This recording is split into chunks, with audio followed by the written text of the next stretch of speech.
Hello my dear friends and welcome back to my channel. Hello everybody, welcome. If you are new or welcome back. If you are an old friend, today we're going to be wrapping up November and December. I did not do a video wrap up for those books and I really wanted to.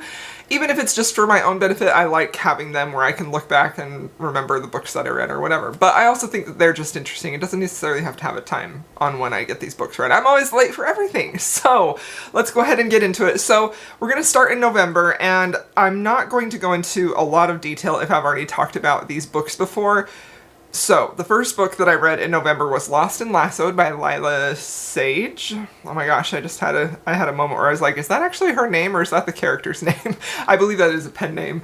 But this is book 3 in her Blue Ribbon Ranch. I can't even remember the name of the ranch. This is her Cowboy Small Town Wyoming Ranch series.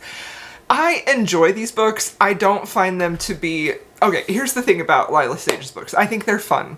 I think they're very easy to get into. I think that if you need something that is going to get you in right away quickly, this is a great series for you because her writing style is very easy to get into, to get sucked into. You feel compelled to follow the characters. I like the way she builds her romances. I don't think they're too heavy really at all, and that's actually one of my complaints about them. I feel like she kind of just touches on heavy subjects without really diving deeper than that. I do feel like in general, for my taste, this series of books I have found it to be generally underdeveloped for what I'm looking for in a romance that's going to be a 5-star. So I don't ever feel like the romance really gets to a 5-star level. I feel like we're missing moments of development in favor of other things. Usually that's physical chemistry or intimacy. I also feel like like I said before, some of the heavier subjects that she's talking about, I don't feel like she gives them the weight and the gravity that they necessarily need. And all of that results in something that is a very pleasant reading experience. But inevitably it's forgettable, right? So I'm going to continue to pick up books by this author because they're fun, they're pretty lighthearted, they're very easy to read, you can get through them in an afternoon, and they're fun in the moment. So to me, these books are all solid 4 stars. I like them, I recommend them, but it's not anything that I'm going to gush over or like make my best friends read, you know what I mean? So I liked this one. This one is, this is the heroine who is the best friend of the heroine from the first book. She's a fashion designer, she's taking care of her aging and ill father, and she ends up losing her job and really needing some money, and then Gus, who is one of the brothers of the heroine in the first book, who owns the ranch, he needs somebody to nanny his kids, so she comes in as a nanny, and I also do feel like that setup is overdone in small town romances. I feel like the big one, obviously, that I think everyone thinks of is Heartless by Elsie Silver, and while these characters don't feel like they're trying to be that at all, this scenario, it's something I've seen a million times before, and that's not necessarily bad, but it did just sort of feel like I was hoping for something with a little more freshness, you know? So I liked it. It was 4 stars, probably a generous 4-star, but yeah, it was fun. The next book I read was Savor by Tara DeWitt, and this is another one that I feel like is a 4-star read for me. Tara DeWitt has a beautiful writing style. She is such a skilled writer on a prose level, on a line level. She just does such a good job of creating good banter, of creating characters who are very easy to relate to, that you want to root for. I really like how she adds a little bit, but not too much, of like quirky things about her hero and specifically her heroine. Like, I kind of like how she does that. And this one is no different. Like, our heroine, she tends to rescue animals. Our hero comes in, he's a chef who, you know, has kind of lost a lot of his good graces and he's trying to build his name back up. So he comes into this town to try and manage a restaurant, and they end up meeting and falling in love in that way. So again, I will say that this book, very similarly, but not to the same extent as the Lyla Sage, this one deals very similarly with heavy topics where I feel like she doesn't really give them enough weight or gravity for me, and I think that is maybe because her writing style tends to be very lighthearted and very upbeat and very almost kind of cozy. So, and again, like, this hero, while he is grumpy and he definitely has his baggage, like, he is also very easily convinced to leave everything and stay with the heroine, you know? Like, sorry if that's a spoiler, but, you know, they end up together, right? But I just sort of feel like there's not anything really about him that shows, like, any type of resistance or any type of, like, angst or tension in between them. Like, it just feels like they fall in love too easily. So that's kind of a complaint that I have with this book and the previous book, is these two felt too easy. The romances are sweet, they're fun, they're beautiful, but I kind of want to feel a little bit of, I want to feel them working for it. I want to have it drug out more. I want to have things come up that we have to wonder, like, are they going to work it out? And I just, overall, these two books kind of made me feel like the state of romance right now is overall just too safe. We're not taking any risks, largely. I mean, that's not a blanket statement, right?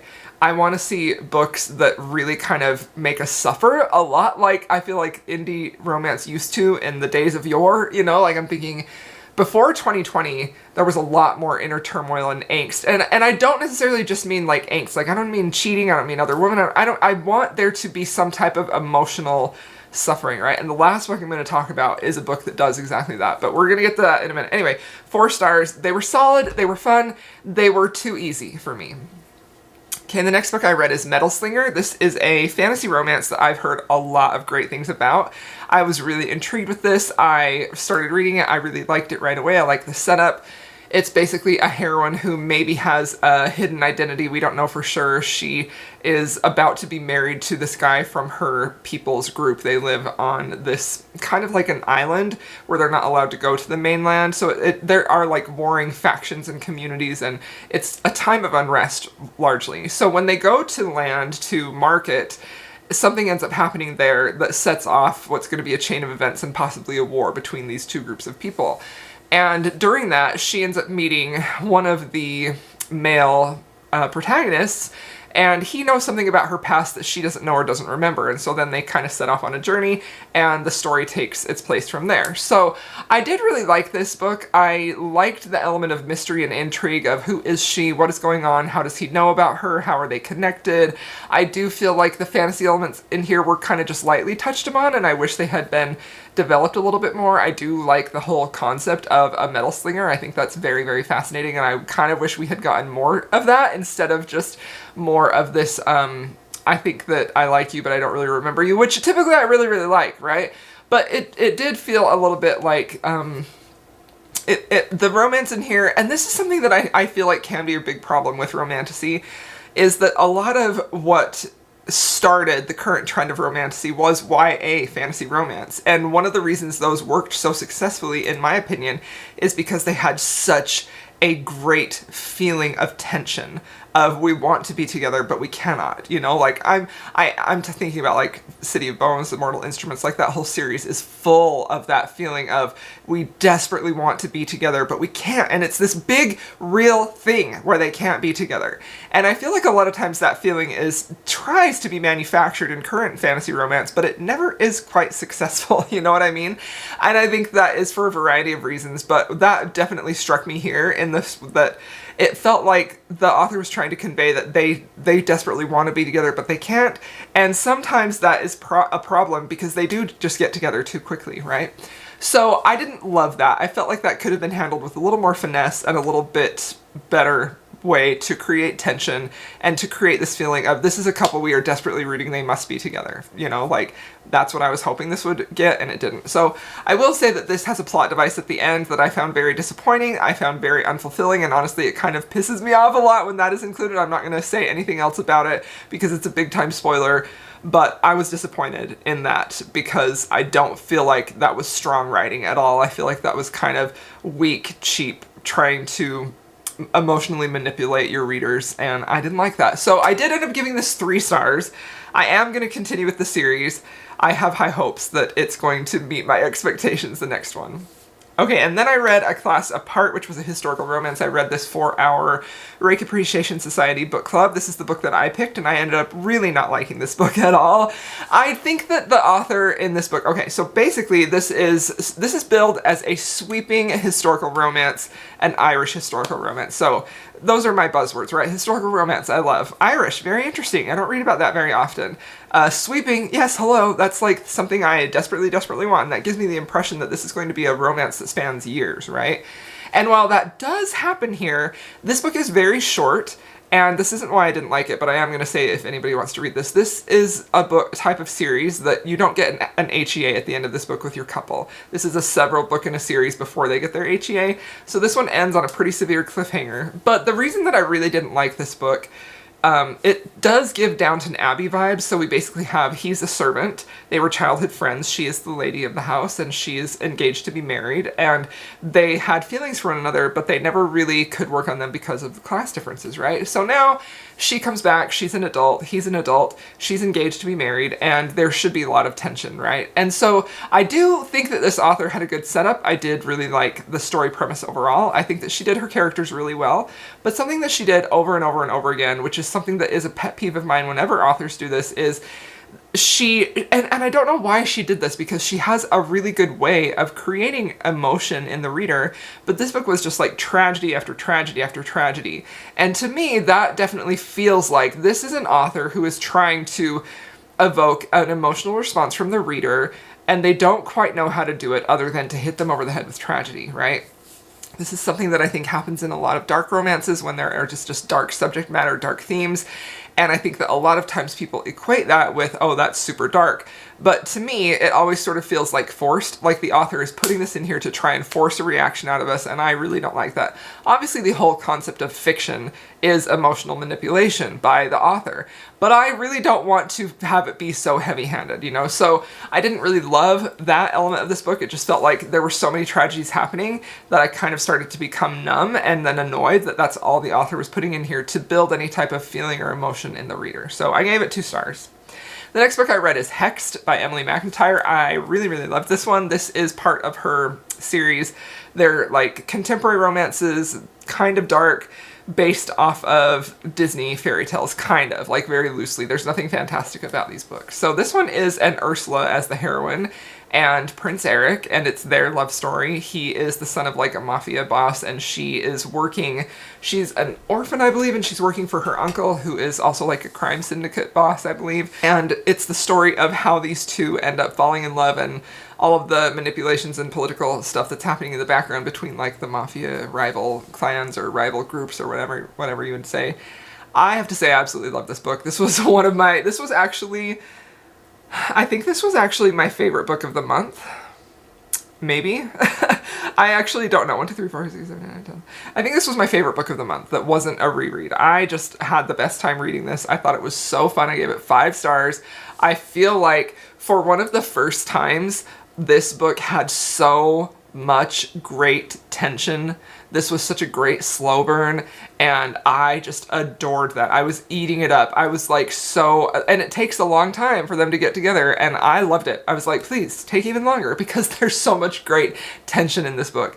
I had the best time reading this. I thought it was really great. I loved it. 5 stars. Okay, the next book that I read was a reread that I read for my Patreon book club. This was the book that we picked we were going to do. I think this was like dark academia, maybe no, not dark academia. This was gothic fantasy. And so we picked One Dark Window by Rachel Gillig. I've read this book before, and I feel like I liked it even less the second time around. The first time I read it, I gave it 3 stars. I just this time I think I gave it 2 stars. I lowered it to 2 stars. I just continue to remain perplexed as to why this book is getting so much hype. I just don't understand it. I don't feel like the fantasy world is well built. I don't feel like the characters are well developed at all. I don't feel like the romance is anything worth writing home about. I think the magic system on paper is cool, but execution-wise, it's certainly not. I just feel like this book is mid, the definition of mid or less, and I just don't get the hype on this one. Not a single bit. Okay, the next book that I read was a novella. This is an arc. It was Once Upon a Christmas Tree. So this one I was pretty disappointed in. This is basically just a contemporary romance. It's a prequel to what will be, I believe, a future contemporary series by this author. And basically she has just lost her parents. She inherited their Christmas tree farm and bakery, and the hero comes from England with his family and brother, very wealthy. I think that he even has some type of royalty. I can't even remember.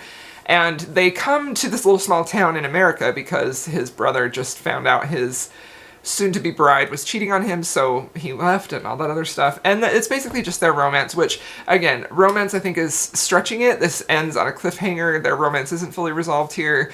This is pretty much hot and heavy, and that's all that the romance has to offer, which is, I found super disappointing.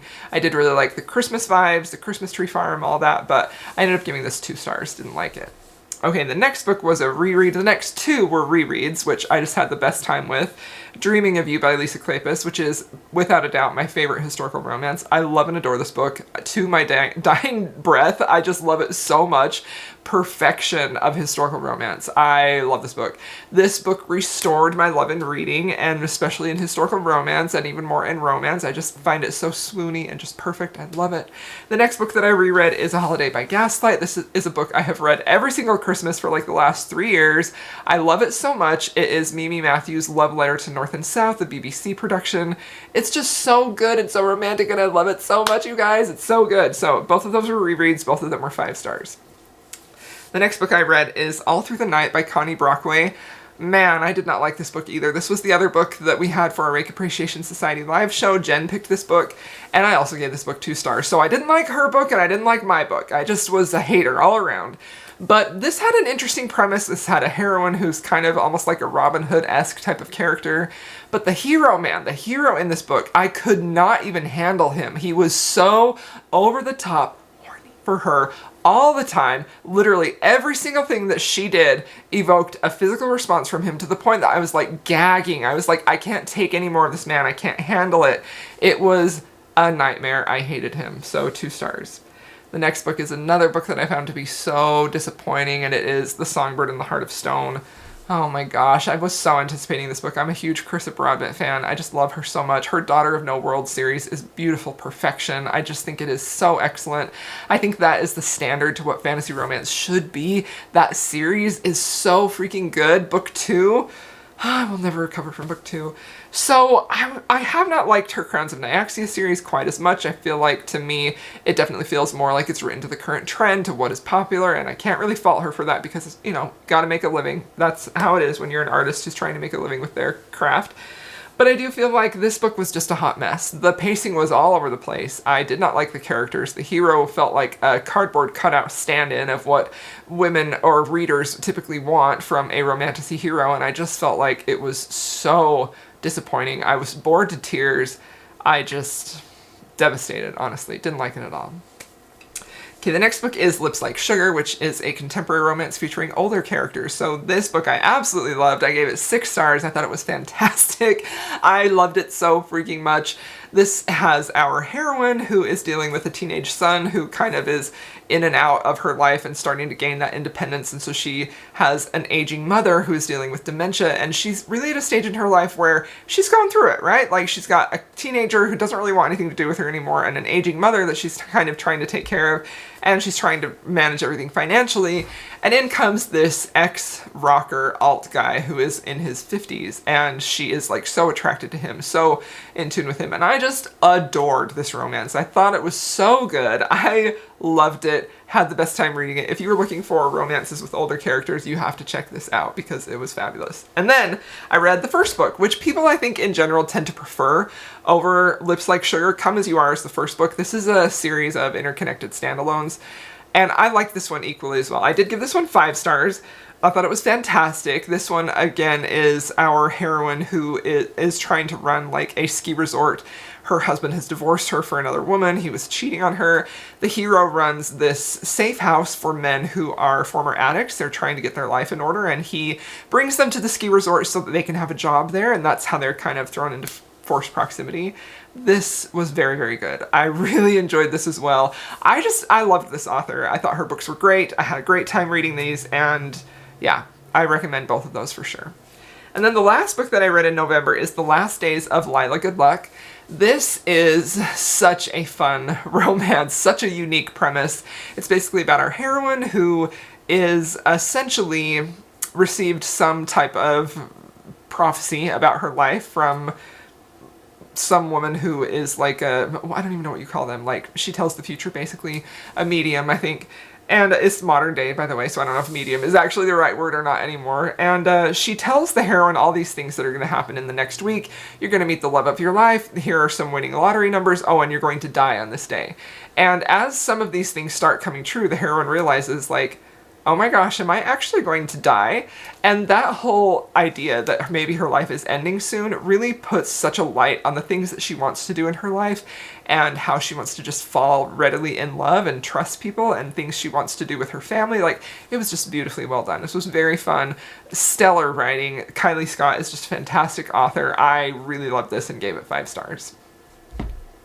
Okay, so those are the books that I read in November. Let's go ahead and talk about December. So in December, I read A Love Song for Ricky Wilde. This is a contemporary romance with a little bit of like paranormal elements. I don't know that I would call this magical realism, but there is sort of a magical element to this that involves like time travel in the past.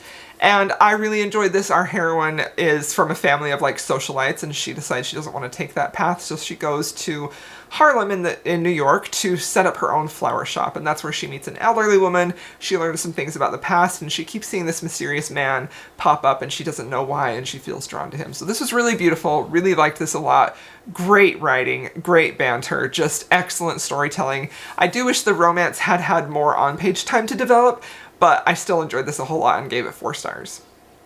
Okay, so now these next 4 I have in a vlog for Vlogmas Vlog, so I'm just going to talk about them briefly and give you my star ratings. These are historical romances, and I didn't really enjoy any of these. So we have The Duchess Material by Emily Sullivan. This is a new release historical romance. I gave this book 3 stars, I believe. I liked the setup. She's a school teacher. She's a very independent woman. She needs some help from the Duke, who was her childhood best friend, when one of her students goes missing. I wish there had been more focus on emotional development in the romance instead of just physical development. The next book is by Elizabeth Hoyt, No Ordinary Duchess, which is her new historical romance release, which I love Elizabeth Hoyt. I've read most of her works. This book was disappointing. There was not enough character development. There was really not enough romantic development in here, not enough emotional development in here. I didn't like the way the hero thought about the heroine. I didn't like the emphasis on his sexual desires. I just really didn't like this at all. 2 stars. The next book is The Stranger I Wed by Harper St. George. I really love Harper St. George. I have been excited for this new series, but this one missed the mark for me. It felt like the emphasis in this book, instead of the romance, was the message that she was wanting to get across, and I think it's a good message. You know, it's a lot about inequalities between men and women at the time, and I liked how both our hero and heroine have social issues that they are working on, but it just felt like that was the focus and not the romance. So I gave this one 3 stars, maybe 2 stars, I can't remember. All of these were disappointing. And then I read Beyond Scandal and Desire by Lorraine Heath, which is a historical romance. I gave this book 3 stars. I liked this one a lot, but even now, even if it's only been like a month, I find this book to be very forgettable, which is rare for Lorraine Heath. She's usually such a stellar author for me. I didn't hate this book at all, but it wasn't what I think I expect from a Lorraine Heath. So wanted more romantic development, wanted more emotional development, but I did really like the setup that was here, and I am going to continue this series. Okay, and then I read Midnight in Everwood. So these next 2 books are books that I was going to vlog for with some friends. They asked me to be part of a vlog. I did not get that done. December was literally, you know, for everybody, but I really kind of had to drop the ball on a lot of things and focus just on work and family. So I didn't get that vlog done. But I am going to talk about these books here, and I will have Becky and Monica linked down below. I will have their specific videos linked down below because they read books that I chose for them. These are books that they chose for me. So Becky picked Midnight in Everwood, which is a Nutcracker retelling, which is supposed to be this book is supposed to be very dark, beautifully written, and I was very excited about this. I will say that I did not enjoy this as much as I had hoped. I think the premise is solid. It is based on the Nutcracker, so we have, you know, she's going to be a ballerina, and the guy comes in to build a set for her, but there's like dark and mysterious things happening, and then this beautiful boy with caramel colored eyes comes in that she falls in love with. There were dark elements in here, there was magic in here. All of this should have worked for me. I love the Nutcracker. We go see it almost every single year. I love it so much, but this really fell short for me. I really didn't like how the story was put together. I don't feel like this had a good flow to the story events that were in here. I think some elements were just thrown in for shock factor and darkness, but my biggest issue with this by far was the writing. I really had a problem with the writing style in here. This is going to be very specific. If you like this type of writing style, you know, it's a very specific type. It's very descriptive, but it also uses like food as metaphors and similes over and over and over again. Things are constantly compared to food. And I just found this book to be overall trying too hard to be pretentious, which honestly pisses me off so much. I cannot stand books that are written in a way that feel like they're trying so hard to be deep and profound, and they want you to feel like it's pretentious. I just didn't like that at all. So I give this book 2 stars. The writing was a huge impediment for me to get into the story really at all. Okay, the next book that I read is Inheritance by Nora Roberts. This book was picked for me by Monica. I ended up giving this 4 stars. I really enjoyed this. I haven't read a Nora Roberts book in years. I read her in high school and college. I loved her. And this book confirmed to me that she is just an epic storyteller. Like, she is so good at telling story. She is truly amazing at telling a story. Like, there are so many elements in this book that in the hands of someone who is not as talented or experienced as Nora would definitely fall apart. We have different plots happening in different times. This has paranormal romance vibes. This has fantasy romance vibes. This has mystery suspense vibes. This book was so great. I really enjoyed a lot of it. So it begins in the past, in the 1800s, when this couple is getting married and the bride is murdered by a jealous ex-lover of the groom. And this sets like a chain of events that happens down through the years. And in modern day time, our heroine is, she's working, I think it's like a graphic design firm, and she ends up walking in to see her boyfriend having sex with her cousin, and so she then goes and does things. She also ends up losing her job. Chain of events happen. She ends up at the exact house where that woman was killed. There are ghosts in here. There is a love interest in here who is dark and broody. There is so much in this book. So much is happening in here, and it is all expertly handled, right? Probably the only thing, I gave this book 4 stars. The only thing that really dragged this down for me is that this book is very, very long. I feel like it could have been pared down a little bit. And I also feel like I was hoping for more romantic development, more like the Nora that I remember, because the focus on here is definitely the fantasy, historical, suspense elements, which are really solid and good. I just did want a little bit more from the romance. Okay, the next book that I read was The Christmas Bride. This was for my patrons. This was the book we picked to read in December. So I do have a video review of that up on my Patreon if you want to go join me there. And then I reread Miracle on Ladies' Mile, which is one of my favorite historical romances at Christmas time. I love this book so much. I read this for my Fable Book Club. I didn't end up getting a chance to go in there and interact, but I love this just as much as I did the first time. I think it is such a beautiful little novella with a younger heroine, older hero. He's a widow. She is trying to make a name for herself in this department store. He owns the department store. They end up working together one night. She doesn't realize that's who he is. And it's just, I feel like this is just beautiful. I think this is one of my favorite novellas. I really, really enjoyed this and I gave it 5 stars. Okay, the next book that I read is See It Through by Julia Wolf. This is a contemporary romance. And I really enjoyed this book for the most part. I gave it 4 stars. I liked the heroine. I liked the hero. I really liked the hero. The heroine was a little bit tricky for me. She definitely has some issues with the hero and how he treated his father, which she kind of saw to be as like an adoptive father who had passed away. That's how he comes to town. She's been taking care of everything for this man who she kind of saw as maybe like a grandfather or something like that. And their romance was really beautifully handled. I liked how they fell in love. I thought it was really, really great. I enjoyed this one a lot. So, I finally finished Empire of the Damned by Jay Kristoff. I've been reading this for a couple of months, and as the end of the year approached, I knew there were a couple of big fantasies I wanted to get off of my Goodreads list at the end of the year. I loved this book. I love this series. This book goes even darker than the first book. It goes even deeper with the characters. It goes even further with the plot. And I was literally screaming at some points in this book. I loved it. This series is so, so good. Just epic fantasy, great storytelling. I can't say enough good things about this series. It is so fun. And by fun, I mean dark and twisted and just like great. Like, I just loved this one so much. Okay, the next book that I read is Rhythm of War by Brandon Sanderson. This one is, I gave this one 5 stars. I really love this series. I was reading this to get to Wind and Truth, which I still want to get to. I haven't read that one yet.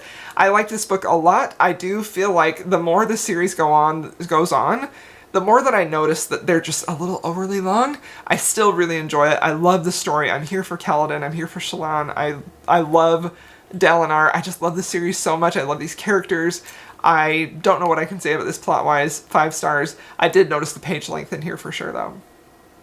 Okay, the next book that I read is Kit McBride Gets a Wife.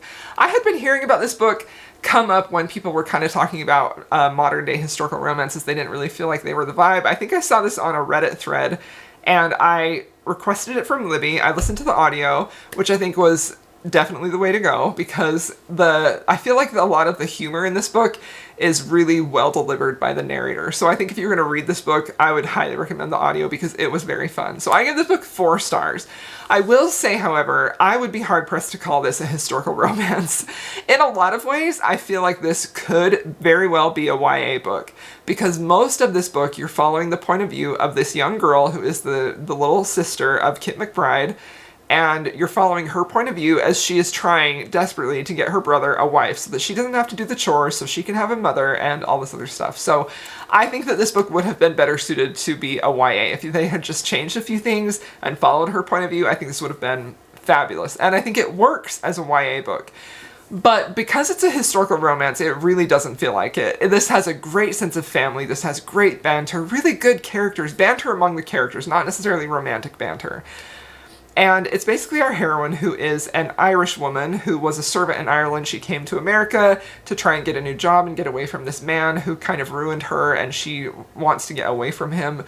She ends up working for a woman who is not a great employer, doesn't treat her well, doesn't even pay her, and there is sort of this plot where Junebug, who is the little sister, puts an ad in the paper trying to find a wife for her very handsome brother because he doesn't want to go find a wife, and it's actually the woman that our heroine is working for who tries to answer the letter. But then plot things happen and she doesn't end up going to meet Kit, and so our heroine is the one who steps up and is pretending to be this other woman. So it's got a lot of like plot hijinks baked into this, and I did really like it. I thought it was fun. I thought it was cute. It was a good time. I had a fun time listening to this. It was a very easy read.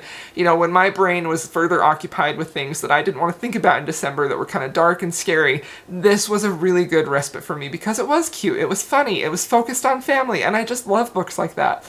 Historical romance? I don't think it is, though. But fiction, found family, great characters, yes, definitely. So I don't recommend this as a historical romance. The historical romance in here is very, very light, very, very minimal. I don't even think our hero and heroine meet each other until like 60 or 70% of the way through.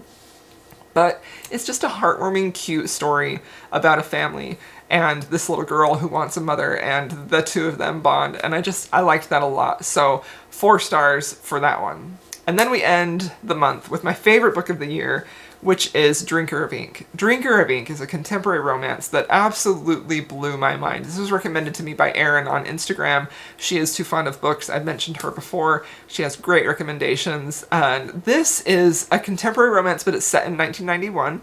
And our heroine is 20 years old. She's going away to college. Her mother has breast cancer, and her mother is determined that she is going to live her life and get an education and go and experience the world. But our heroine doesn't really want to leave her mother. She's very worried about her. She knows she's not telling her the truth about her illness, but she tries to move on with her life. She's very interested in writing poetry. She's in a poetry class, and her instructor is Peter, and he is the hero. He's a little bit older than her. He is Yugoslavian. He has a brother and family back in his home country in war-torn times, and these two meet, and it truly feels like an exchange of souls. It feels like 2 souls are meeting again who were once one soul. Like, it is the definition to me of soulmate romance, of romance of people who are meant to be. It was so beautifully written.